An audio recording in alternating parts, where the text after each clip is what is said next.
আসসালামু আলাইকুম গাইস, দেখতে পাচ্ছেন আমার হাতে একটি অ্যামপ্লিফায়ার সার্কিট। এই সার্কিটটি এখন আপনাদের মাঝে দেখাবো।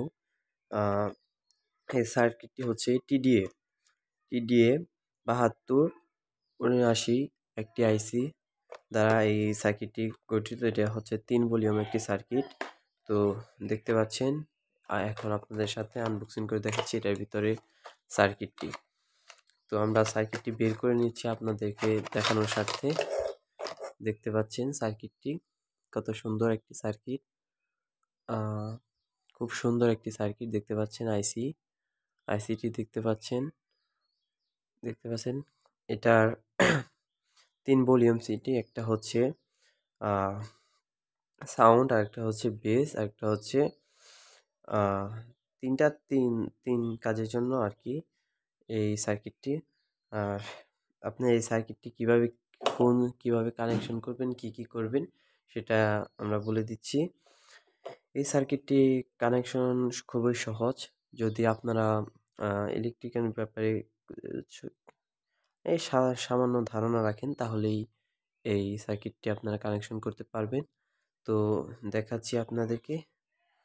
তো ভালো করে দেখুন, এই যেখানে লেখা আছে সম্ভবত আপনারা দেখতে পাচ্ছেন 12 ভোল্ট। 12 ভোল্ট এখানে লেখা আছে। আর এই সাইডে দেখতে পাচ্ছেন এসপি এসপি প্লাস মাইনাস, মানে এটা হচ্ছে স্পিকার স্পিকারের। আর ইনপুট, এই যেখানে দেখতে পাচ্ছেন ইনপুট লেখা, এখানে ইন করতে হবে। তো আমরা পিছনের দিক থেকে আপনাদেরকে দেখাচ্ছি। তো এইদিকে ঘুরিয়ে নিচ্ছি। আমরা প্রথমে দেখাচ্ছি, এটা হচ্ছে এই সাইডে। আপনার ভালো করে খেয়াল করুন, এই সাইডে দেখবেন 12 ভোল্ট কানেকশনটা এখানে দিবেন। ব্যাটারি থেকেও দিতে পারেন, বা আপনার যদি ট্রান্সফরমার থেকে 12 ভোল্টের লাইন বের করে, তাহলে ওখান থেকেও দিতে পারেন। ফিল্টারিং করে এখানে দিতে পারেন এখানে। আর যদি ব্যাটারি থেকে চালান, তাহলে কোনো কিছুর দরকার নেই, শুধু ব্যাটারি থেকে লাইন দিলেই হবে। এখানে 12 ভোল্ট দিবেন, প্লাস মাইনাস দেখে দিবেন। তো এই সাইড হচ্ছে প্লাস, এটা হচ্ছে মাইনাস। তো প্লাস মাইনাস দেখে তারপরে লাইন দিবেন।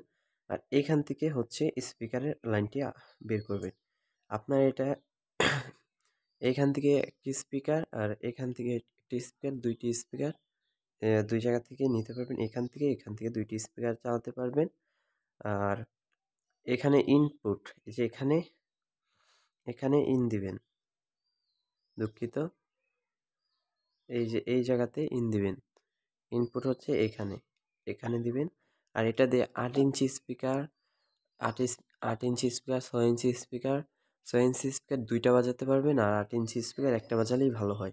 সাউন্ড কোয়ালিটি খুব ভালো। আপনার যদি এই এই সার্কিট দিয়ে একটি অ্যাম্প্লিফায়ার কিভাবে তৈরি করতে হয় বা কিভাবে কানেকশন করতে হয় তা জানতে চান, তাহলে আমাকে কমেন্ট করুন। আমি এটা নিয়ে একটি ভিডিও নিয়ে আসবো আপনাদের দেখানোর জন্য, যে কিভাবে এটার কানেকশন কিভাবে দিতে হয়, স্পিকার লাইন কিভাবে কি করতে হয়, সব কিছু নিয়ে। আর সাউন্ড কোয়ালিটি কেমন, সাউন্ড কীরকম, সব আপনাদেরকে দেখাবো। দেখতে পেলে এটাই হচ্ছে সেই সার্কিটটি।